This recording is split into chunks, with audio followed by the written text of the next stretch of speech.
Aujourd'hui, une petite vidéo pour parler du clonage, ou bien de la localisation de l'information génétique, ou bien héréditaire. En 1996, on a cloné Dolly. C'est une expérience historique. Nous avons pris une cellule quelconque des glandes mammaires d'une brebis A colorée ici en jaune. On a supprimé le cytoplasme et on a gardé seulement le noyau. Puis on a pris une autre brebis B colorée ici en rose et on a supprimé le noyau et on a gardé seulement le cytoplasme de l'ovule. Ensuite, on a réuni entre le cytoplasme de l'ovule et le noyau de la brebis jaune, que l'on a, ou bien pour obtenir ce qu'on appelle une cellule œuf, que l'on a implantée, ou bien placée dans une autre, ou bien dans une troisième brebis C, colorée ici en vert. Après quelques mois plus tard, on a reçu Dolly. Vous voyez que Dolly porte toutes les caractéristiques de la brebis jaune. Il n'a rien reçu de la brebis rose. Il n'a rien reçu de la brebis verte. Ça veut dire que toute l'information génétique qui a été transmise à Dolly était de la part de la brebis jaune. Cela veut dire que les cellules des ovules de la brebis rose ne contiennent aucune information génétique. Donc, on peut déduire que oui, l'information génétique est bien située dans le noyau des cellules. Mais sous quelle forme? On va interpréter un schéma sur la mitose. Cela va nous permettre de rappeler la structure de l'ADN d'une part, et puis l'évolution de la quantité d'ADN au cours d'un cycle cellulaire. Après, et enfin, comment ça fait la réplication de cet ADN? Ça veut dire qu'on va voir les modalités de la réplication de l'ADN. Comment partir d'un ADN décondensé à un chromosome condensé. Prenons la mitose. La mitose a un but, obtenir à partir d'une cellule mère deux cellules filles au stock complet de chromosomes. Ça veut dire deux cellules filles identiques entre elles et à la cellule mère. Un principe, bien sûr, on doit passer d'une cellule à 2n égale 2 chromosomes. J'ai choisi ici 2, je peux choisir 46 selon, peut donner deux cellules filles à 2n égale 2 toujours. Vous voyez comment il va falloir multiplier la quantité de l'ADN. Prenons l'ADN, la structure de l'ADN. Comme vous le savez, elle est formée de deux brins. Chaque brin est constitué d'une succession de nucléotides. Chaque nucléotide est composé de trois éléments. Un sucre qui est le désoxyribose, un groupement phosphate et une base organique azotée. Bien sûr, entre les deux brins, il y a complémentarité entre les bases. A toujours avec T, C toujours avec G. Ils sont réunis par des liaisons hydrogènes fragiles. Cette structure, bien sûr, elle est un peu négligée et on a adopté un modèle, ce qu'on appelle le modèle à double hélice proposé par Watson et Crick. De même, M. Graff montre que dans une molécule d'ADN, la quantité d'adenine est égale à la quantité de la thymine. De même, la quantité de la guanine est égale à la quantité de la cytosine. Donc A plus G sur T plus C est égal à 1. Ça, c'est dans une même espèce. Mais chez des espèces différentes, attention, les rapports A sur G et T sur C varient selon ces espèces. Ils varient de 0,4 à 6,4. Donc cet ADN, comment il évolue au cours d'un cycle cellulaire? Vous voyez, un cycle cellulaire est composé de deux parties, bien deux tranches. Une phase qu'on appelle une interphase qui se réalise avant la mitose, qui précède la mitose, et une mitose composée de quatre phases, la prophase, la métaphase, anaphase et télophase. Au cours de l'interphase, on assiste à trois périodes. La période où phase G1, gap, ça veut dire un intervalle, où la quantité d'ADN reste toujours constante à Q. Puis, on détecte une phase où la quantité d'ADN passe de Q à 2Q. On appelle cette phase synthèse. C'est une duplication, c'est un doublement de la molécule d'ADN. Puis une phase G2 où le chromosome reste bichromatidien, ça veut dire que la quantité reste 2N est égale à Q jusqu'à la phase, ce qu'on appelle l'anaphase, où on revient de nouveau à Q. Bon, la phase qui nous intéresse ici, vous voyez que c'est la phase S. C'est là où se produit la duplication de l'ADN. Donc on se pose la question, comment la dupliquer? Donc on passe d'une molécule ADN vierge, vous voyez, c'est une molécule antiparallèle, ça veut dire qu'il y a deux pôles. Si on prend ici 3', 5', l'autre grain sera 5', 3'. À un temps bien précis, lorsqu'on reçoit, bien sûr, on reçoit un signal, l'ADN va, les deux brins de l'ADN vont s'écarter les uns des autres. Bien sûr, il y a intervention des enzymes comme les ligases et la déroulase. Mais cet écartement, bien sûr, va être disponible pour une enzyme qui s'appelle l'ADN polymérase. C'est l'ADN polymérase qui va répliquer les deux brins anciens, soit 3', 5', soit 5', 3'. Mais le problème qui se pose, c'est que cet ADN polymérase ne travaille que dans le sens 5', 3'. Donc pour elle, il va transcrire, bien répliquer l'ADN 3', 5' dans un sens 5', 3', il n'y a pas de problème, mais le problème se pose lorsque l'ADN va travailler sur le bras 5', 3'. Hein? Mais le problème a été résolu par M. Okazaki, c'est un japonais, qui a proposé une théorie de Kazaki, ou ce qu'on appelle une théorie des fragments de Kazaki. Cette théorie précise que pour le brin 3', 5', l'ADN polymérase va le répliquer, le transcrire d'une façon continue, comme vous voyez, mais pour le brin 5', 3', il sera répliqué d'une façon coupée, ou ce qu'on appelle de façon non continue, et qu'on appelle, dans ce cas, on appelle des fragments de Kazaki. Bien sûr, pour aboutir à un fragment de on a besoin toujours d'une amorce, qui est ici l'amorce d'ARN amorce.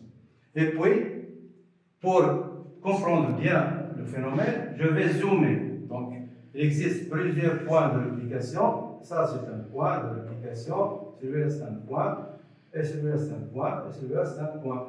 Donc, on parle de 4 fourches de réplication. Je vais zoomer pour une fourche. Hein, et vous voyez ici que la réplication est en route par l'ADN polymérase. Et bien sûr, chaque fois que le brin va s'écarter, il y a intervention d'une hélicase, ici en bleu, et pour obtenir enfin un chromosome avec deux chromatides. Une molécule d'ADN ancienne et un brin néo-formé. Un brin ancien et un brin néo-formé. On a ici un chromosome, bien sûr, décondensé. On dit qu'il est bichromatidien, premier chromatide et deuxième chromatide. Lorsqu'on s'approche de la mitose, des phases de la division cellulaire, on s'aperçoit que le filament d'ADN qui constitue le chromosome se spiralise, s'empile et forme ce qu'on appelle un chromosome condensé. Et puis, c'est ce chromosome condensé qu'on va schématiser dans la première phase ou prophase de la mitose. Vous voyez, premier événement, il y a condensation du filament de l'ADN, il y a disparition de la chromatine et apparition des chromosomes. On assiste aussi à un démantèlement de l'enveloppe nucléaire, édification d'un fuseau de division, et on passe ensuite à ce qu'on appelle la deuxième phase ou métaphase. La métaphase, il y a agencement, il y a matérialisation des chromosomes dans le plan équatorial de la cellule, et vous voyez que ces chromosomes restent toujours liés au pôle par ce qu'on appelle des microtubules qui composent le fuseau de division. Enfin, une phase qu'on appelle anaphase, les chromosomes se scinde en deux, chaque chromosome se scinde en deux. Il y a division du centre mère de chaque chromosome et on assiste à une ascension polaire des chromosomes fils, ou ce qu'on appelle des chromatides. Donc les chromosomes ici, vous voyez qu'ils sont monochromatidiens. Enfin, on aboutit à une phase finale, qu'on appelle une télophase. On assiste à un certain nombre de changements, de modifications au sein de la même cellule, ou un sillon de division provoquant une cytodyrèse, et la cellule se divise en deux. On obtient, comme vous voyez, deux cellules filles identiques entre elles et identiques à la cellule mère. Je te propose d'analyser les résultats de l'expérience de Weselsen et Stahl. Ces expériences visent à comprendre les modalités de la réplication de l'ADN. Comment la dupliquer? Il y a en gros deux théories possibles, deux hypothèses possibles. La première hypothèse, c'est l'hypothèse semi-conservative, et la deuxième hypothèse, c'est une hypothèse qui est dite conservative. Concernant l'hypothèse semi-conservative, dans cette hypothèse, les deux brins d'ADN synthétisés, comme vous voyez, chacune possède une chaîne ancienne et une chaîne synthétisée ou bien néo-formée. Donc, on a conservé la moitié de la molécule d'ADN. C'est ce qu'on appelle l'hypothèse semi-conservative.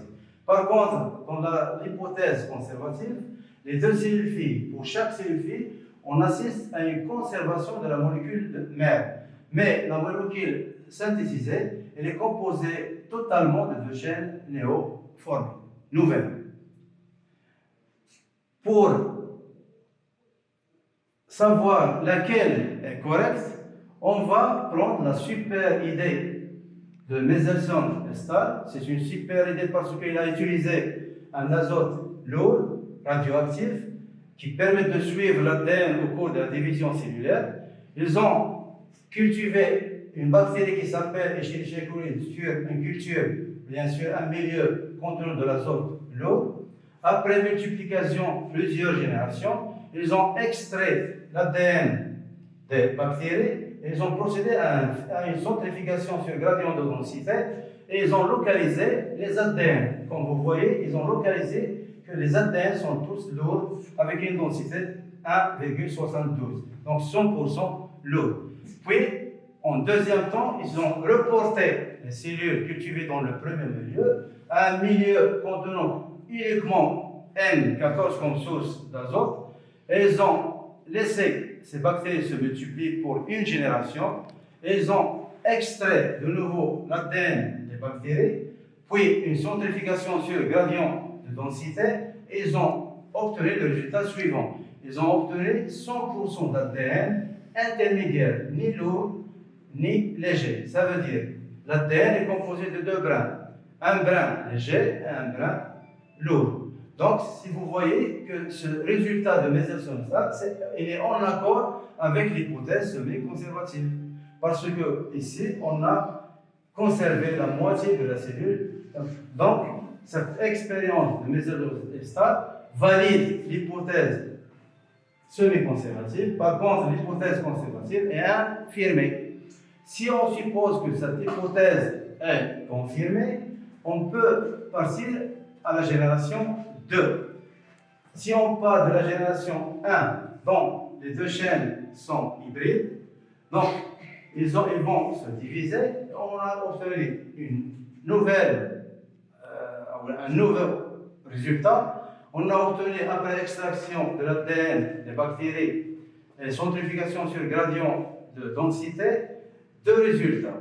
Il y a un ADN léger avec 50% de densité et un ADN hybride avec 50%. Donc, ce résultat est en accord avec ce résultat qui concerne l'hypothèse semi-conservative.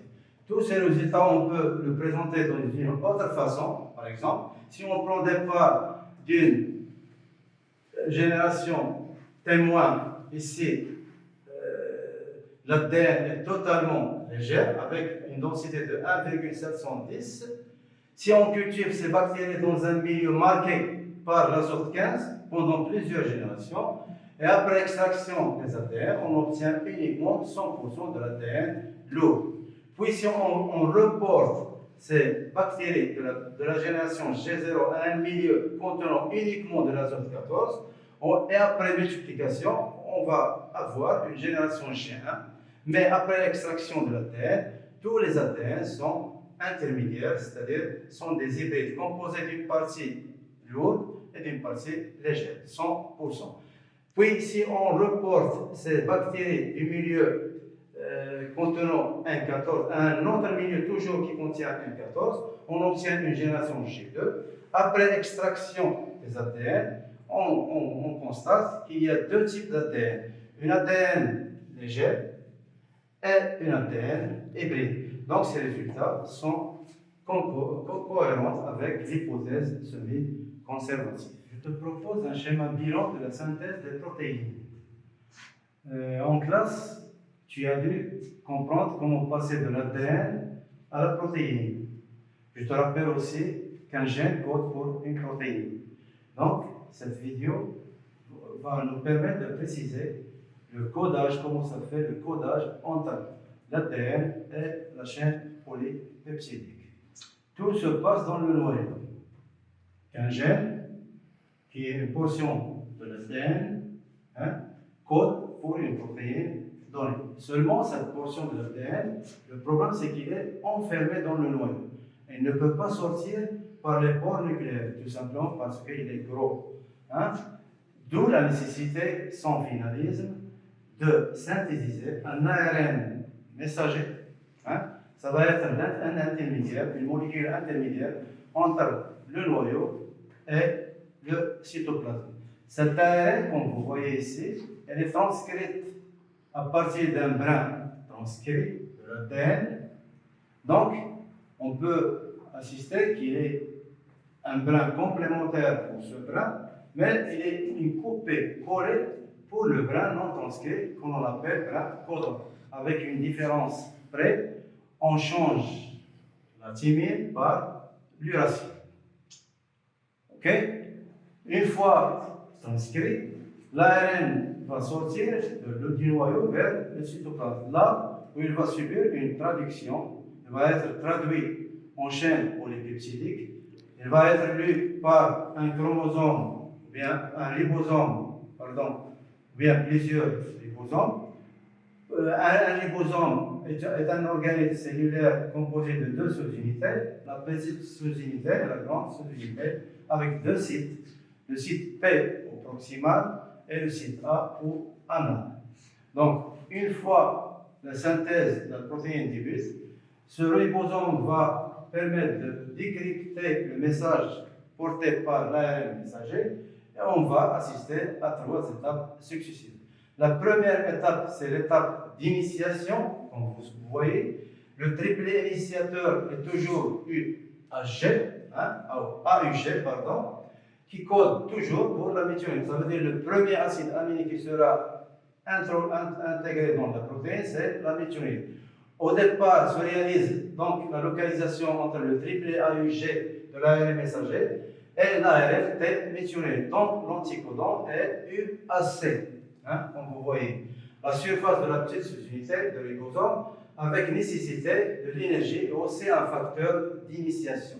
Après l'initiation, on passe à une phase dite élongation. Une élongation, ça veut dire qu'il y a ajout d'autres acides aminés au fur et à mesure de la lecture. La cellule met en jeu une peptide synthétase qui permet la liaison entre le premier acide aminé et le deuxième acide aminé. On l'appelle une liaison peptidique, et un facteur de translocation qui permet au ribosome de se mouvoir par alternance de contraction et de décontraction le long de l'ARN.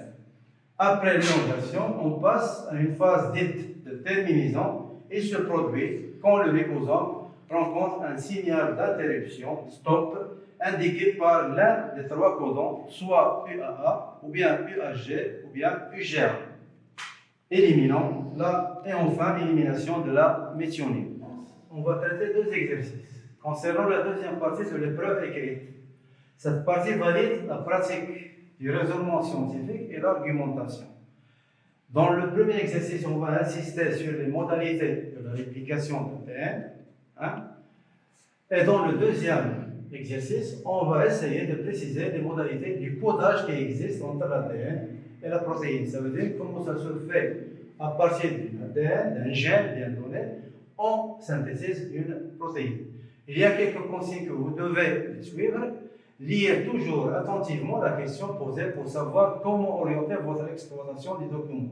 C'est surtout les documents qui servent à répondre à l'exercice. Il faut toujours lire attentivement la question posée. Deuxième consigne, tirer des informations pertinentes de ce document en relation avec le problème posé. Toujours chercher des informations adéquates, convenables au problème posé à partir du document. Troisième consigne, vos connaissances peuvent vous orienter. Il faut utiliser vos connaissances. Il ne faut pas négliger vos connaissances. Parfois, ils sont nécessaires pour orienter l'élève à résoudre la question. Premier exercice. Concernant ce qu'on appelle les modalités de changement ou bien les modalités de la réplication de l'ADN, bien de l'information génétique. Pour comprendre les changements du matériel génétique des bactéries au cours de leur division, on propose l'expérience suivante. C'est une expérience que vous connaissez bien, c'est l'expérience de Meselson-Estal. La bactérie Escherichia coli est cultivée sur le milieu contenant de l'azote N15, ça veut dire lourd, sous forme de fluorure d'ammonium, NH4Cl. Pendant plusieurs générations, N15 est la seule source d'azote. Ça veut dire que les bactéries vont puiser l'azote 15 à partir du milieu de culture. Tous les composés azotés, donc les ADN, sont marqués par N15 au lieu de N14, puisqu'ils ont été synthétisés en puisant cet atome lourd dans le milieu. C'est la génération, si vous voulez, c'est la génération G0. Au bout d'un certain temps de culture, on reporte les bactéries sur un milieu contenant de l'azote, et ça, nous avons vu ça dans l'expérience de Meselson-Estal. C'est la deuxième étape de report de la culture vers un milieu neutre. Déterminer sur le tableau document 2, voici ce tableau-là, c'est un tableau. Le type de molécule d'ADN, ça veut dire lourd ou léger, est hybride N15 et N14. Ça veut dire lourd qui contient uniquement de l'azote 15, léger qui contient l'azote 14, et hybride qui contient l'azote N15 et l'azote N14. Et son pourcentage dans les générations G1 et G2. Si on suppose que la duplication d'ADN se fait selon la première hypothèse, ou bien si se fait selon la deuxième hypothèse, selon ce qui est écrit dans le tableau. Deuxième question. En se basant sur le document 3, cette fois-ci, le document 3, choisir l'hypothèse soutenue par ces résultats.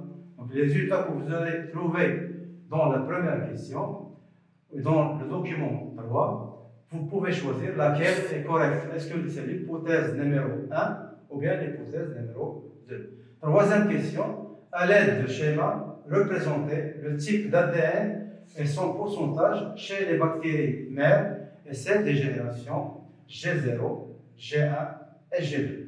Enfin, dernière question, à partir de l'expérience de Meselson-Estal, donnez le type et le pourcentage d'ADN dans la génération G4. Okay? Deuxième exercice. C'est un exercice qui précise le codage entre l'ADN et les protéines, ou bien la chaîne polypeptidique. Le diabète résulte parfois d'une synthèse incorrecte d'insuline, qui ne peut se fixer sur le propre récepteur membranaire. La figure 1, voilà, la figure 1, du document 1 montre une partie de la séquence des acides aminés d'une chaîne bêta d'insuline normale, c'est un individu normal. Quant à la figure 2, elle montre la séquence des acides aminés d'insuline anormale, ça veut dire d'un sujet malade. Première question, que peut-on déduire après comparaison entre la figure 1 et 2? Entre 1, ça veut dire la chaîne polypeptidique du sujet normal, et la chaîne polypeptidique du sujet anormal, c'est-à-dire atteint du diabète. Deuxième question, en utilisant le code génétique, ici c'est donné, hein, trouver la molécule d'ARN messager correspondance à la séquence des acides aminés, et ceci pour les deux types d'insuline. Ça veut dire pour l'insuline normale et pour l'insuline anormale. Dernière question, ou bien troisième question, pour chaque cas, donner la séquence du brin transcrit d'ADN qui commande la synthèse de la séquence des acides aminés. Enfin, la dernière question, déterminer la cause et l'origine de la différence entre l'insuline normale et anormale.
Prenons la première question du premier exercice. Déterminer sur le tableau document 1 le type de molécules d'ADN.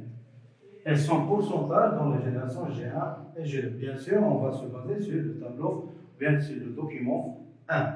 Dans le document 1, il y a deux hypothèses. Il y a ce qu'on appelle une hypothèse conservative, déjà vue en cours, et il y a ce qu'on appelle une hypothèse semi-conservative.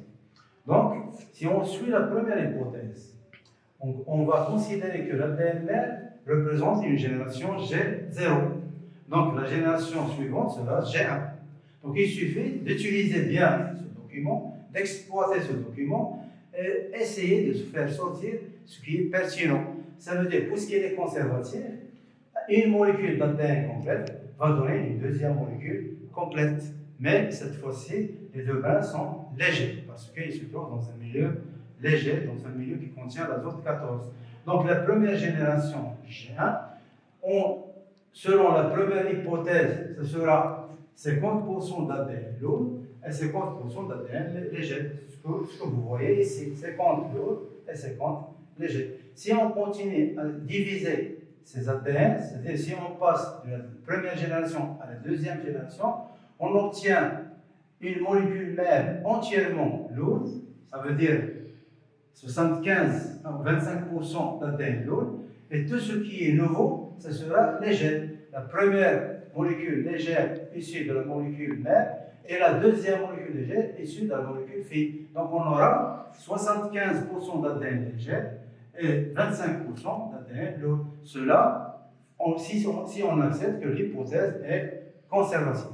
Mais si maintenant on passe à l'hypothèse semi-conservative, à partir d'une cellule mère qui représente une génération G0, on passe à une génération G1. Donc chaque cellule fille conserve la moitié de la molécule d'ADN et l'autre moitié, ce sera synthétisé à partir du milieu. Donc on aura 100% d'ADN hybride. Hybride, ça veut dire un brin lourd et un brin léger. Un brin lourd et un brin léger. 100% des ADN lourds. Si on passe à la deuxième génération, on va voir que chaque cellule hérite de sa mère une chaîne lourde et une chaîne légère. Puis une chaîne lourde et une chaîne légère. On obtient dans la totalité 50% d'ADN hybride, comme vous le voyez, et 50% d'ADN léger. Passons à l'exercice, à bien à la question 2. En se basant sur le document 3, cette fois-ci, choisir l'hypothèse soutenue par ces résultats. Si vous voyez le document 3, on répète ce qu'on a vu dans le document 1.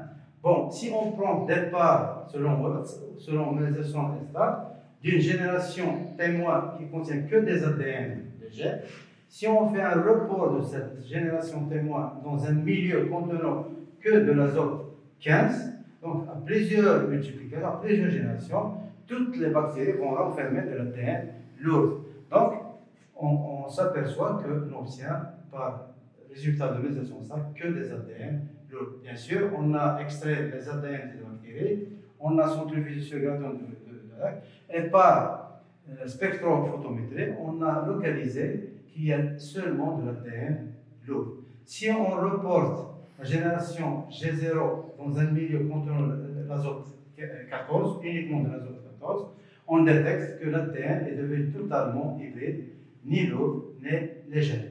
Et puis, si on reporte de nouveau la génération bactérienne G1 à un milieu contenant toujours de l'azote 14, on voit qu'après multiplication, on obtient une génération 2 où tous les ADN sont d'une part une partie légère et une partie lourde. Ces résultats-là confirment, bien valident ce qu'on appelle l'hypothèse semi-conservative, puisqu'on a trouvé 50, 50. Il y a ici R, 50, 50. Déjà dans l'hypothèse semi-conservative, on va avoir 100% d'ADN hybride. Donc ici, on a 100% d'ADN hybride. Et dans la deuxième génération, on voit 50% d'ADN hybride, 50% d'ADN hybride et 50% d'ADN léger. Donc, l'hypothèse semi-conservative est infirmée. Passons à la question 3. À l'aide du schéma, représentez le type d'ADN et son pourcentage chez les bactéries mères et celles des bactéries de génération G0, G1, G2. Donc, pour l'élève, il doit utiliser ici le schéma. Il va refaire son travail sur le brouillon d'abord, puis en passant sur le propre. Donc, si je prends des parts de la génération témoin, donc, j'ai toutes mes ADN sont des ADN légers. Donc, les deux brins sont légers. J'ai choisi la couleur noire pour les brins légers, donc j'ai 100% d'ADN léger. Si je passe à la deuxième génération, je trouve 100% des ADN lourds. Ça veut dire qu'il ne contient que de l'azote 15. Donc, j'ai choisi la couleur rouge pour les brins lourds. Donc, on est 100% de l'ADN lourd qui ne contient que de l'azote. Donc, en noir, je représente l'azote 14 et en rouge, c'est l'azote 15. Donc, lorsque je passe de la génération G1 à la génération G2, de la génération G0 à la génération G1, vous voyez que la cellule conserve toujours la moitié de la molécule d'ADN, la moitié, donc la moitié c'est l'eau, et l'autre moitié sera synthétisée en puisant que de l'azote légère du milieu. Donc on a un brin néoformé et un brin lourd. Un brin néoformé et un brin lourd. Donc j'obtiens 100% des ADN hybrides. Et voici aussi, il y a 100% des ADN hybrides. Si je porte mes ADN, mes bactéries de la génération G1 à un autre milieu G2, je vois que mes cellules conservent toujours la moitié de la molécule d'ADN. Donc, on aura 50% d'ADN léger, vous voyez là, et on aura 50% d'ADN hybride. C'est bon? Donc, on passe à la question 4.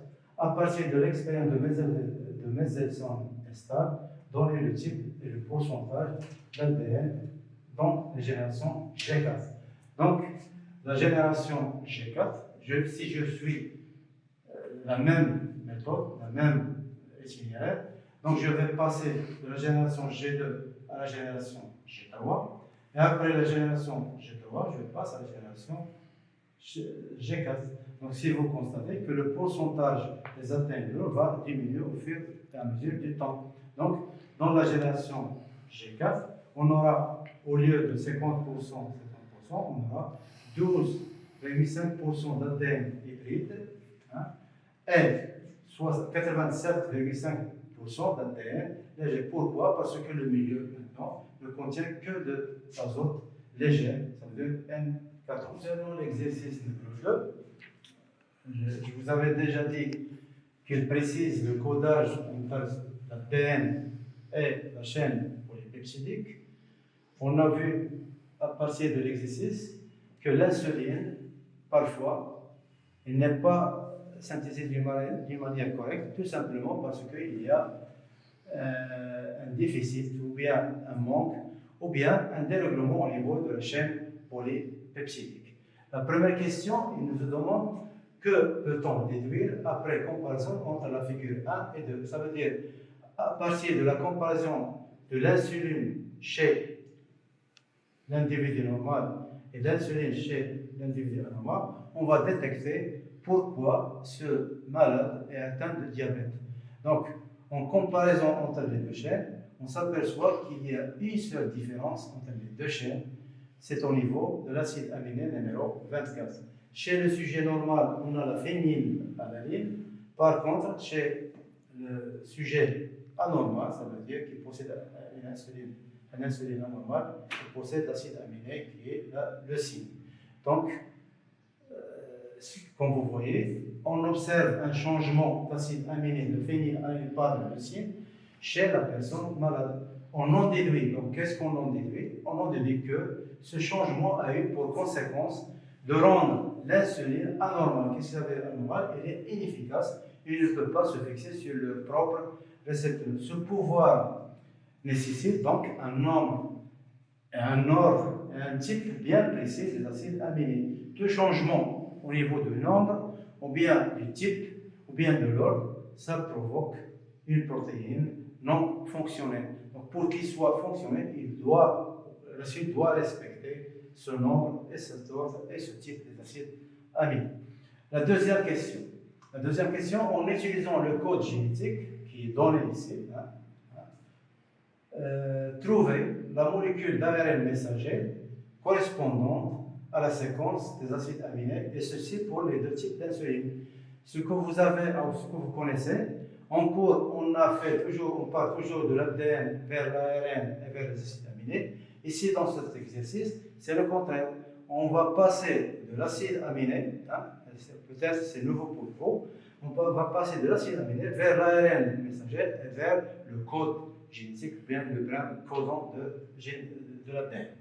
Donc, en partant de l'acide aminé, en utilisant le code, je vais obtenir deux sortes d'ARN messager. Un ARN messager pour l'insuline normale et un ARN messager pour l'insuline anormale. Donc c'est classique ce type d'exercice. Vous pouvez le faire le jour des examens.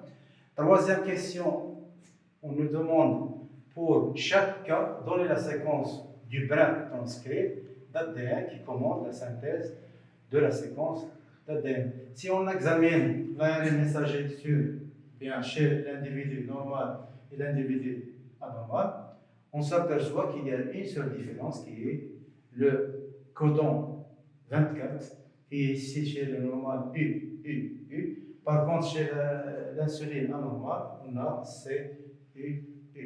Une seule différence a modifié la structure protéique de l'insuline et a provoqué une maladie.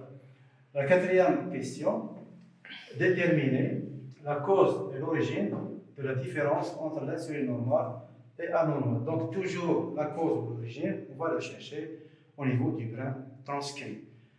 C'est-à-dire, on a transcrit le brin d'ADN en ARN et l'ARN a été traduit, a été lu au niveau du cytoplasme pour donner deux chaînes polypeptidiques, une chaîne pour le sujet normal et une chaîne pour le sujet anormal. Donc, la cause et l'origine est une mutation par substitution du nucléotide A, ici A, qui était remplacé au niveau du codon, bien du triplet 2, qui a été entraîné le changement du codon et par conséquent la variation de l'acide aminé phénylalanine par la leucine, et donc la formation d'une protéine anormale. Donc A a été changé par G. C'est une mutation de type substitution, et je vous rappelle qu'il existe d'autres mutations, comme les mutations par délétion ou suppression, ou mutations par addition des bases azotées ou bien des triplets nucléotides.